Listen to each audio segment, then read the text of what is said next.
हाय, आपने सुना कि कैसे जीएसपी फिटनेस का जो आइडिया था, कॉन्सेप्ट था, कैसे मतलब एक्सीडेंटली किसी कॉल से स्टार्ट आके मतलब फिजिबल हो पाया। But I want to like mention one thing, there is a person, without him GSP fitness was not possible. सब कुछ हो गया था but there no arrangement of fund. मेरे पास हार्डली 8-10 लाख पड़ा हुआ था, एंड जो कोई प्रीमियम जिम जो होता ना, वो अराउंड 1 करोड़ प्लस में होता है। Right now I am mentioning one name, mister Aryan होरी।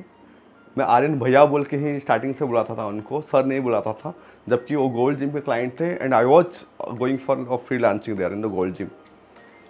सडनली आर्यन भाई के साथ मेरा ऐसा रिलेशनशिप था कि वो मुझे हर बार में कुछ ना कुछ मेरा ख्याल रखते थे, पूछना कि कैसे हो, क्या हो, इस टाइप का कंडीशन था। And during the my struggle time ना, जब मैं जिम को लेके बहुत ज़्यादा मतलब कि स्ट्रेस में था कि जगह नहीं हो रहा है, कुछ प्लान नहीं हो रहा है, कहीं कुछ अरेंजमेंट होना, सडनली वो बाहर गए थे, तब शायद यूएसए गए थे उस टाइम से, रिटर्न आए थे। जिस दिन आए बोले कि और कहाँ पे, बोले कि यहाँ पे। सैटरडे नाइट था, तो बोले कि चल कहीं पे घूम के आते हैं। तो we went for a long drive. जाते जाते जाते हम लोग जस्ट 2 पेग व्हिस्की पिए थे उस टाइम में। तो सडनली वो बोले कि और why are like looking so stress, क्या बात है बता। बोले कि भैया I want to have a gym, और मेरा ना यहाँ पे कुछ कोलेटरल हो सकता है, ना ही कुछ फंडिंग हो सकता है, ना लोन हो सकता है। तो मुझे समझ में नहीं आ रहा कि मैं सोच तो रहा हूँ लेकिन कैसे करूँ। देन ही सेड कितना का इन्वेस्टमेंट है।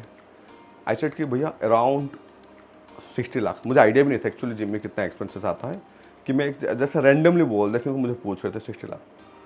बोले ठीक है करते, मैं करूँगा। It was the statement. I so much happy. हम लोग थोड़ा हाई में थे तो बहुत खुश थे कि जिम का लोकेशन सेटअप हो गया था कि श्याम प्लाजा में करेंगे बोल के। वी वेंट आउट, रात को गए, सो गए। Saturday Sunday morning I wake up, मेरे को याद आया कि कल क्या क्या बात हुआ था। तो याद आया कि भैया के साथ बात हुआ था जिम को फंडिंग को लेके। लेकिन कहीं ना कहीं मेरे मन में ना एक हेजिटेशन था कि मतलब कोई पर्सन को इतना बड़ा अमाउंट फंडिंग करने के लिए बोला, विदाउट एनी लाइक आपको कुछ भी कोलेटर नहीं है, कुछ भी सिक्योरिटी नहीं है, तो कहीं ना कहीं I was little bit hesitating also. But before that ना आई वॉज थिंकिंग कि लेट्स गो वंस, चलो भैया के पास मिल के आते, करना नहीं करना वो तो दूसरा बात है। Then I went to Aryan भैया ऑफिस, अनुभव नगर में उनका ऑफिस था। ऑफिस में मैं गया ना, भैया पता नहीं कहाँ से चाय लाते थे, पिलाते थे ना, वो चाय मैं आज तक कहीं पे भी नहीं पिया हूँ। हाँ, मैंने चाय पिया और मेरे अंदर हिम्मत नहीं था पूछने के लिए कि भैया कल हम लोग फंड का बात किए बोल के। तो आई वॉज कमिंग, मैं आ रहा था, पीछे से आर्यन भाई का कॉल आया कि गौरी सुन सुन सुन सुन, अब बैठ। मैं बैठा, सडनली ही कॉल ही स्टाफ, सुदीप्त था उस टाइम में, कि हाँ चेक लेके आऊँ। वो चेक लेके आए थे, 60 लाख का वो फंड। इमीडिएटली वो मुझे किए थे, without like asking lot of question, क्या करना है, कैसे करना है, क्या देना है, क्या लेना, कुछ भी नहीं।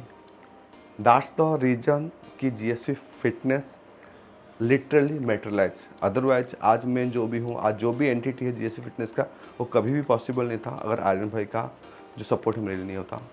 तो what is the thing life ना, लाइफ में जो लोग होते हैं ना वो बहुत ही इंपॉर्टेंट होते हैं, तो हैंडल देम वेरी केयरफुली। कि आपको और एक चीज़ है ना कि मैं अब शेयर करना ट्राई करूँगा ना, लाइफ में जब आपको कुछ प्रॉब्लम आता है ना, कोई चीज़ में होता ना, तो आप खुद ही बोल देते हो कि नहीं ऐसा नहीं होगा।